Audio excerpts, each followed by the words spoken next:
ఈ వీడియో నిఖిల్, కావ్య ఫ్యాన్స్‌కి సంబంధించి ఉండబోతుంది. సో, వాళ్ళ ఫ్యాన్స్ ఎవరైతే ఉన్నారో వాళ్ళందరూ కూడా ఈ వీడియో చివరి వరకు చూస్తే ఆళ్ళందరికీ కూడా ఒక క్లారిటీ అనేది వస్తుంది. సో, అసలు విషయం ఏంటి అంటే ఇన్‌స్టాగ్రామ్‌లో నిఖిల్ ఒక పోస్టర్ అయితే పెట్టాడు. అదేంటి అంటే ఆయన నటించిన సాంగ్ 'పట్టు పట్టు చీర' సంబంధించి ఆగస్ట్ 8న ప్రోమో రిలీజ్ చేస్తాం అని ఒక పోస్టర్ అయితే పెట్టాడు. అయితే ఆ పోస్టర్ అంతా బానే ఉంది. ఇన్‌స్టాగ్రామ్‌లో తనకు సంబంధించిన ఆ సాంగ్‌కి ప్రమోషన్ అయితే చేసుకుంటున్నాడు నిఖిల్. అయితే ఆ పోస్టర్ కింద ఒక కామెంట్ చదివాను నేను. ఆ కామెంట్ ప్రెజెంట్ ట్రెండింగ్‌లో ఉంది. ఆ కామెంట్ ఏంటి అంటే, "చాలా మంచి పని చేస్తున్నావు నిఖిల్. నిన్ను సపోర్ట్ చేసిన కావ్య ఫోటోస్ అన్నీ డిలీట్ చేసేసి నీకు నచ్చిన ఫోటోస్ అన్నీ అప్లోడ్ చేసుకుంటున్నావు. పోస్టర్‌లన్నీ పెట్టుకుంటున్నావు" అని నిఖిల్, కావ్యకి సంబంధించిన మ్యూచువల్ ఫ్యాన్ ఎవరైతే ఉన్నారో ఆ వ్యక్తి పెట్టడం అయితే జరిగింది. అది ప్రెజెంట్ అయితే ట్రెండింగ్‌లో ఉంది.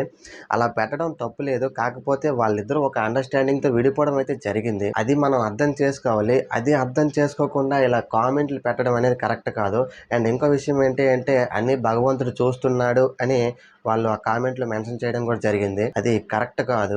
అంటే నాకు తెలిసినంత వరకు ఎవరి ఒపీనియన్ వాళ్ళది. ఎవరికి నచ్చినట్టు వాళ్ళుంటారు. అంతేకాని నువ్వు కావ్యతోనే ఉండాలి నిఖిల్, ఇంకా వేరే వాళ్ళతో ఉంటే మేము శాపాలు పెడతాం, తిడతాం, కొడతాం అంటే ఇది కరెక్ట్ కాదు. అని ఇది నా ఒపీనియన్. మరి మీరు కూడా ఆ కామెంట్ చదివితే మీ ఒపీనియన్ ఏంటో కూడా కామెంట్ చేసి చెప్పండి. సో, ఇది అసలు విషయం.